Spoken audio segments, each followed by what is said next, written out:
রাজ্যের শিল্প ও বাণিজ্য দফতরের উদ্যোগে আগরতলার একটি বেসরকারি হোটেলে অনুষ্ঠিত হচ্ছে দ্বিতীয় ত্রিপুরা রিভার্স বায়ার সেলার মেট।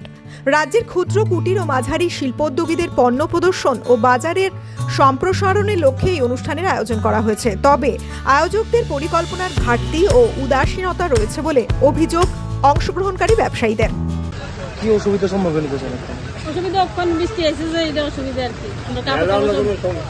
আমরা সমস্যা নাই, অক্ষণ বৃষ্টি দেয় আমরা সমস্যা হয়ে গেছে।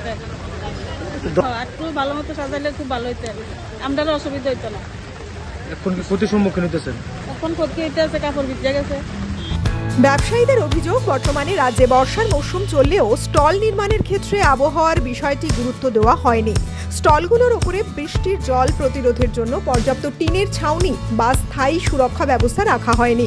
শুধুমাত্র ফ্লেক্স দিয়ে স্টলগুলো ঢেকে দেওয়া হয়েছে, যা ভারী বৃষ্টির চাপে ছিঁড়ে গিয়ে জল সরাসরি স্টলের ভেতর প্রবেশ করছে।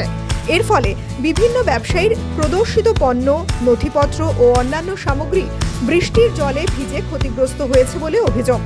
অনেকেই জানান, এই মেলায় অংশ নিতে তারা উল্লেখযোগ্য অর্থ ব্যয় করেছেন, কিন্তু অপরিকল্পিত ব্যবস্থাপনার কারণে তাদের আর্থিক ক্ষতির মুখে পড়তে হচ্ছে। আপনারা মালটা কি ভিজতেছেন? আমরা মালটা ভিজাতে, সব মাল ভিজাতে। আমরা তো বাইরের থেকে আইছি, অনেক দূর থেকে আইছি, মাল লই আইছি, কিন্তু দেখা গেল যেটা কর্তৃপক্ষের গাফিলতির কারণে আমরা কষ্ট পাই। একটা তো বর্ষার সিজন, এই সিজনে একটু ভালোভাবে বেতনটা কাপড় একটু স্পট করলে কেউ নিবে না, কোনো কোম্পানি কেউ নিবে না।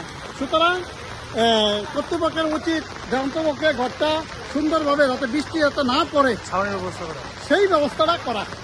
ব্যবসায়ীদের দাবি, আয়োজক সংস্থা যদি আগে থেকেই আবহাওয়ার কথা মাথায় রেখে আরও উন্নত ও মজবুত স্টল নির্মাণ করত, তাহলে এই পরিস্থিতি এড়ানো সম্ভব ছিল। তারা দ্রুত ক্ষতিগ্রস্ত স্টলগুলোর সংস্কার এবং ভবিষ্যতে এ ধরনের অনুষ্ঠানে সঠিক পরিকল্পনা গ্রহণের দাবি জানিয়েছেন।